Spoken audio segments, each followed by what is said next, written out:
ஸ்தோத்திரிக்கிறோம்.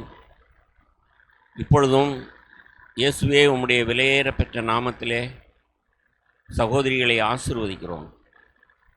அவர்கள் பட்ட பிரயாசத்தை நீர் அறிவீர் ஆண்டவரே. இரக்கமாயிருந்து அவர்களுக்கு வேண்டிய கிருபையை கட்டளையிடுங்க, அபிஷேகத்தை தாங்க, இரக்கமாயிருங்க. டெக்னிக்கல் ஃப்ளாஸ் எதுவும் இருக்காதபடிக்கு அவர்கள் ஆவி ஆத்தும சரீரத்தை ஆவியானவரே நீர் ஆளுகை செய்து தேவனே உமக்கே மகிமை உண்டாகும்படிக்கு இதை எங்களுக்கு ஆசீர்வதித்து தாங்க. எல்லா கனத்தையும் மகிமையும் உமக்கே செலுத்துகிறோம். இயேசுவின் நாமத்தில் ஜெபிக்கிறோம் நல்ல பிதாவே, ஆமேன்.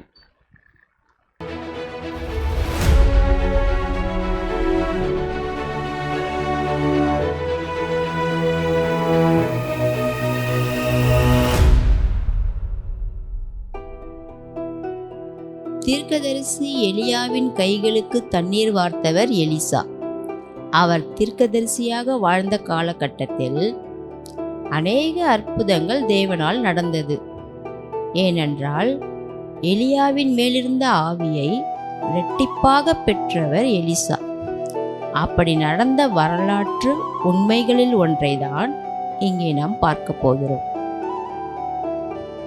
எலிசாவும் கேயாசியும் சூனேம் என்ற ஊருக்கு வந்து போகிறது வழக்கம். அங்கே ரொம்ப பணக்கார ஒரு லேடி இருந்தாங்க.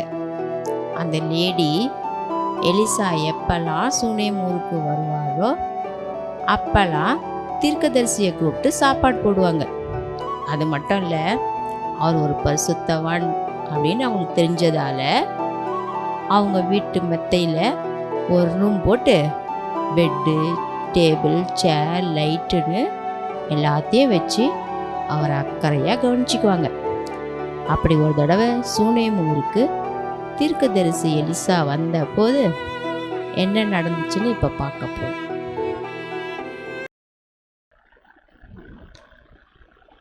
இந்த கேசி எங்க போனான்னு தெரியலையே. கேசி,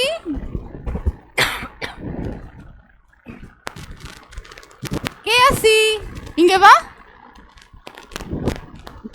இதோ வந்துட்டேனுங்க ஐயா, சொல்லுங்க ஐயா. இந்த சூனேமியா நம்ம வரும்போதெல்லாம் நமக்கு தேவையானதெல்லாம் நேர்த்தியா செய்றா.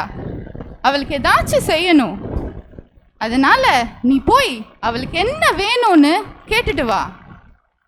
ராஜா கிட்டனாலும் மந்திரி கிட்டனாலும் நான் சொல்லி விடுறேன். போ, நீ போய் அவளுக்கு என்ன வேணும்னு கேட்டுட்டு வா. சரிங்க ஐயா, இப்பயே போறேங்க.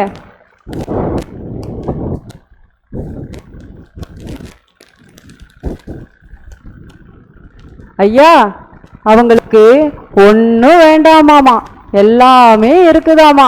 அவங்க இருக்கிறதுல இருக்காங்க. அப்படியா? அவளுக்கு ஏதாச்சும் செஞ்சாகணுமே. என்ன செய்யறது? ஐயா, அவங்களுக்கு குழந்தை இல்லைங்க ஐயா. அவங்க புருஷனும் ரொம்ப வயசானவருங்க. அப்படியா? நீ என்ன பண்ணு, போய் அவளை கூட்டிட்டு வா. சரிங்க ஐயா, இப்பயே போறேங்க.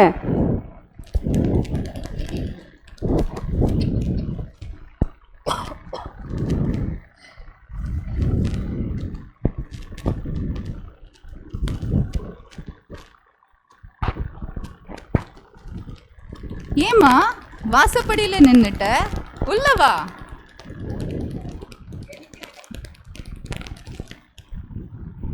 உன்னால நான் ரொம்ப ஆசீர்வதிக்கப்பட்டிருக்கேன். அதனால கர்த்தர் உன்னை ஆசீர்வதிப்பாராக. அடுத்த வருஷம் இதே சமயம் உன் கையில ஒரு குழந்தை இருக்கும். ஐயா, நடக்காதெல்லாம் யாயா பேசிக்கிட்டு, நடக்கிறத பற்றி சொல்லுங்க ஐயா. கர்த்தருடைய நாமத்தினால இது நிச்சயமா நடக்கும். தீர்க்கதரிசி சொன்ன மாதிரியே குழந்தை பிறந்து அது சுனேமியாவின் கையில் இருந்துச்சு. பிள்ளை வளர்ந்தது. ஒரு நாள் தான் அப்பாவோட வயல்ல இருக்கும்போது, ஆஹா வலிக்குது, தலை வலிக்குது, வலிக்குது சொல்லி கீழே விழுந்துட்டான். அங்க இருந்த ஒரு வேலைக்காரன் அந்த பிள்ளைய வீட்டுக்கு கூட்டிட்டு போயிட்டான். அப்புறம் என்ன நடந்துச்சுன்னு ஸ்டேஜில் பார்க்கலாம். தம்பி தம்பி என்னாச்சுப்பா? தம்பி தண்ணி குடிக்கிறியாப்பா? கொஞ்சம் மருந்து தேய்ச்சி விட்டுமா? பயப்படாத, அம்மா இருக்கிறேன். தம்பி, கர்த்தாவே என் பிள்ளைக்கு சுகந்தாங்க. ஆண்டவரே என் பிள்ளைக்கு சுகந்தாங்க. உங்களை தான் நம்பியிருக்கேன் ஆண்டவரே. தம்பி தம்பி கை கால்லாம் ஜில்லுன்னு இருக்கு. மூச்சு பேச்சு இல்லையே, மூச்சு பேச்சு இல்லை. தம்பி தம்பி, ஐயோ கடவுளே, கர்த்தாவே,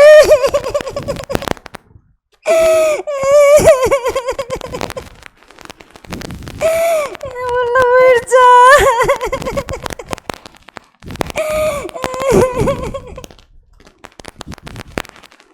தம்பி தம்பி,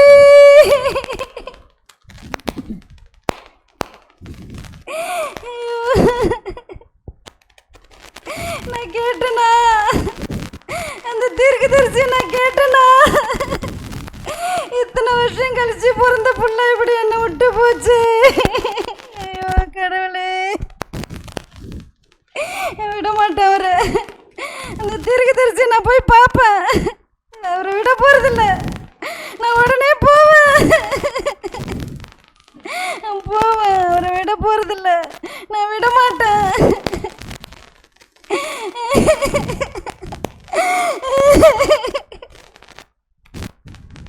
இறந்த குழந்தைய தீர்க்கதரிசியின் ரூமில் அவர் பெட்டில் படுக்க வச்சுட்டு சுனேமியா தீர்க்கதரிசி எலிசாவை பார்க்க போகிறாங்க.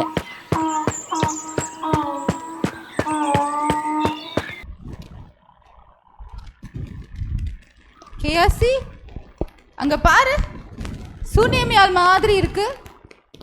நீ போய் அவ பிள்ளை, அவ புருஷன் எல்லாரும் நல்லா இருக்காங்களான்னு கேட்டுட்டு வா.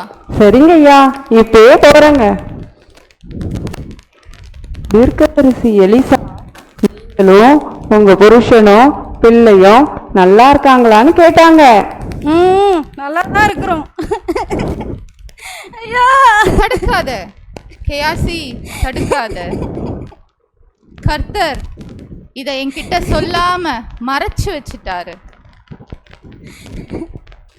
ஐயா, உங்களுக்கு ஏதாவது எனக்கு வேணும்னு கேட்டேனா? நீங்கள் தானே தீர்க்க தரிசனமாக சொல்லி ஒரு குழந்தை பிறக்குன்னு சொன்னீங்க. அப்பயே சொன்னேன்னே, நடக்காதெல்லாம் ஏன் பேசிக்கிட்டுன்னு. என் குழந்தை செத்து போச்சுயா.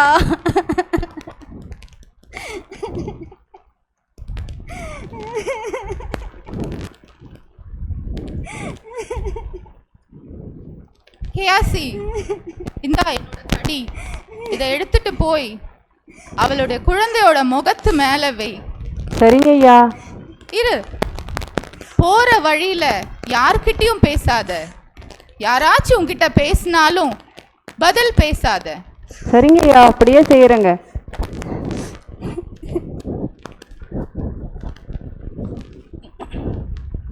ஐயா, இந்த கோலை அனுப்புறதெல்லாம் வேலைக்கு ஆகாது. நீங்கள் வரணும். நீங்கள் வரலன்னா நான் போக மாட்டேன். கட்டாயம் நீங்கள் வந்தே ஆகணும். சரி, நான் வரேன்.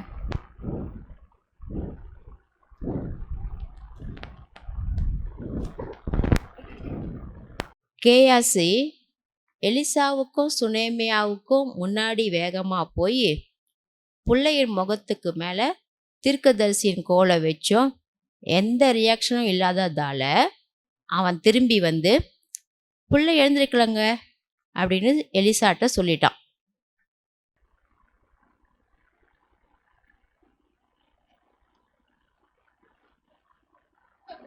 சரிங்க ஐயா.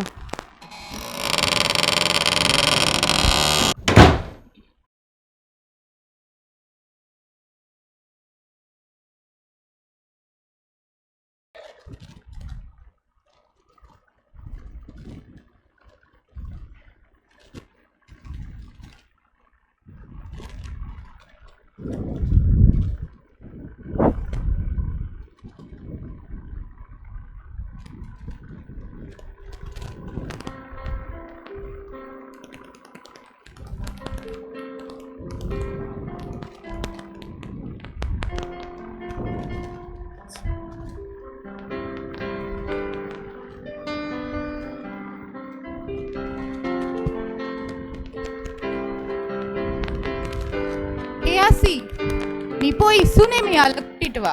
சரிங்க ஐயா.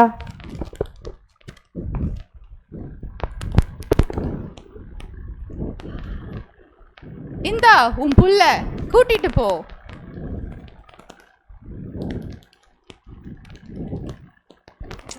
ஐயா ரொம்ப நன்றிங்க ஐயா, ரொம்ப நன்றி ஐயா.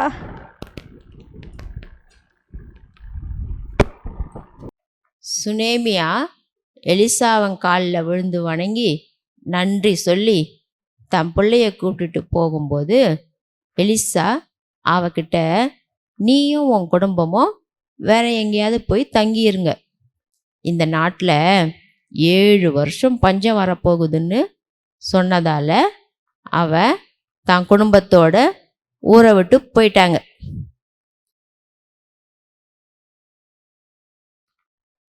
ஏழு வருஷம் பஞ்சம் முடிஞ்சு திரும்பி வந்த சுனேமியா ராஜாவை பார்க்க போனாங்க. ஏன் போனாங்க பார்க்கலாம்.